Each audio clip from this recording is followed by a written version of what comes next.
Assalamualaikum warahmatullahi wabarakatuh. Saya Umi Thaibah, calon guru penggerak angkatan 6 dari SMP Negeri 1 Meral, Kabupaten Karimun, Provinsi Kepulauan Riau.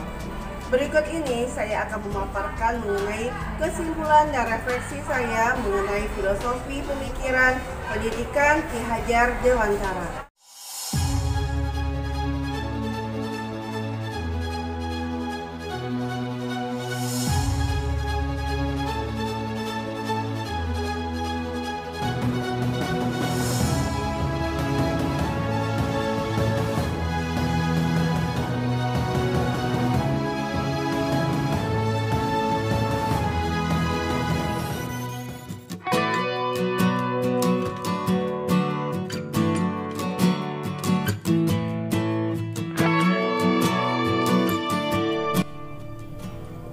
Menurut pemikiran Ki Hajar Dewantara, tumbuh berkembangnya pendidikan anak harus sesuai dengan kodrat alam dan kodrat zaman. Kodrat alam artinya pendidikan anak sesuai dengan sifat asli bawaan anak dan faktor lingkungan di mana sang anak bertumbuh. Kodrat zaman dapat diartikan kita sebagai guru membekali keterampilan kepada peserta didik sesuai zamannya. Dalam konteks pembelajaran, kita sebagai guru harus membekali peserta didik dengan keterampilan abad 21. Dan pendidikan budi pekerti tidak dapat kita pisahkan dari dunia pendidikan. Pengajaran dan pendidikan yang berguna untuk peri kehidupan bersama ialah dengan memerdekakan manusia sebagai bagian dari persatuan. Manusia yang hidupnya lahir atau batin tidak tergantung pada orang lain, akan tetapi bersandar pada kekuatan sendiri. Pendidikan dapat menciptakan ruang bagi anak didik untuk bertumbuh secara utuh, agar mampu memuliakan dirinya dan orang lain dan menjadi mandiri. Inilah yang disebut merdeka lahir dan batin. Kekuatan diri yang dimiliki menuntun anak untuk menjadi cakap dalam mengatur hidupnya dengan tanpa terperintah dari orang lain.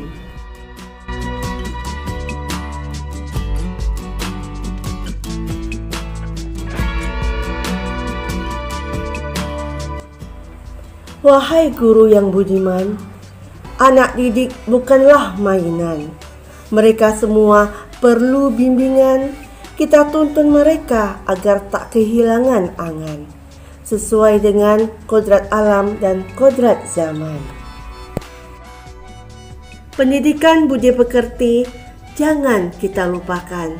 Azam sosial budaya mari kita pancangkan. Merdeka belajar kita laksanakan. Suasana di dalam kelas semakin menyenangkan. Anak didik pun dapat raih kebahagiaan. Hari berganti hari pasti ada perubahan. Mari kita saling bergandeng tangan, tergerak, bergerak dan menggerakkan pendidikan agar filosofi Ki Hajar Dewantara dapat kita realisasikan.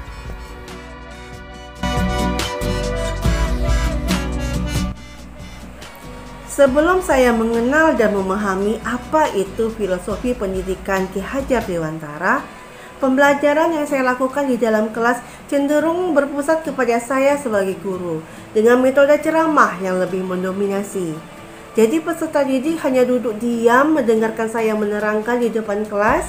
Kemudian saat saya bertanya, no respon, tidak ada yang merespon.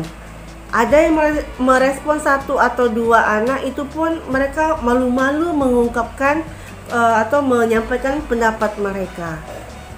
Lebih cenderung mereka diam, mengunci mulutnya dan seperti ngeblank gitu. Nah, itulah yang saya alami ketika saya belum menerapkan pendidikan merdeka mengajar atau yang berpusat kepada murid.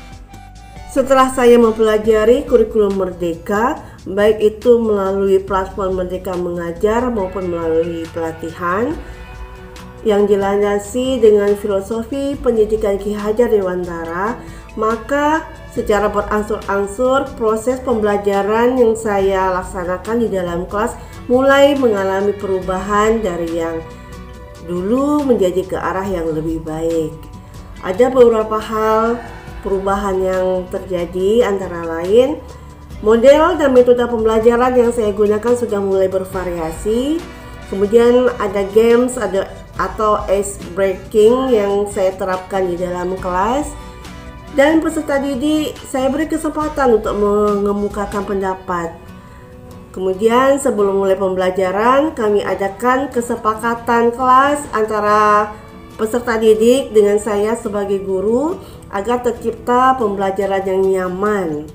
Nah, setelah itu peserta didik juga boleh berkreasi dan berkolaborasi, baik itu dengan teman sebangkunya maupun dalam tim kecil. Dan peserta didik juga dapat memberikan refleksi atau pengalaman belajarnya pada hari tersebut. Kan apa yang Ibu sebutkan? Paham? Oke. Pegang pipi. Wah, yang di belakang tuh. Wah, keren. Selanjutnya, pegang mata. Ada yang nggak tahu letak mata? Wah, itu ngucek mata yang ada. Oke, selanjutnya pegang rambut. Nah, ayo yang pakai jilbab. Oke. Oke, tepuk tangan tuh semuanya.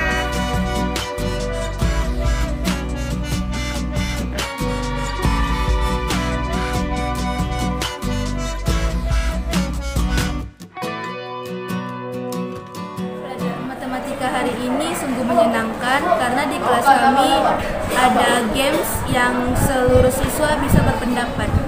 Matematika hari ini sangat menyenangkan karena bisa mengeluarkan pendapat kita hari ini.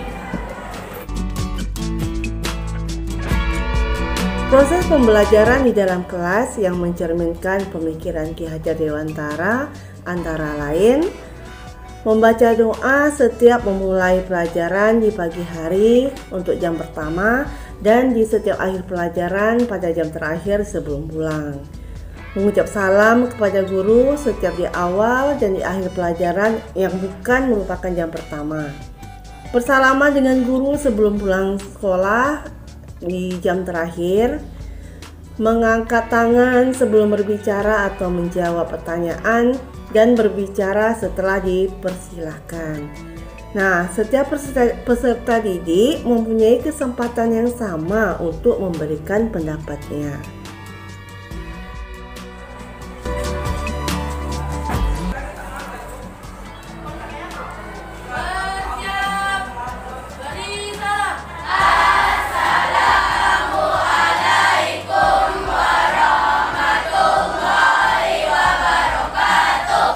Waalaikumsalam warahmatullahi wabarakatuh. Boleh istirahat. Selamat pagi, Ibu. Selamat pagi, boleh istirahat ya. Suasana di dalam kelas lebih nyaman, bersahabat. Peserta didik mengikuti pelajaran dengan rileks tanpa ada rasa tertekan.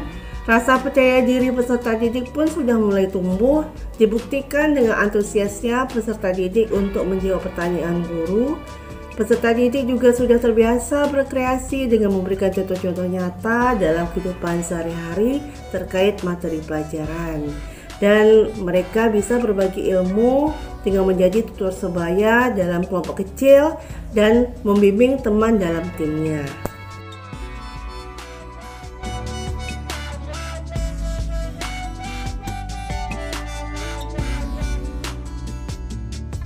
Tangan untuk temannya.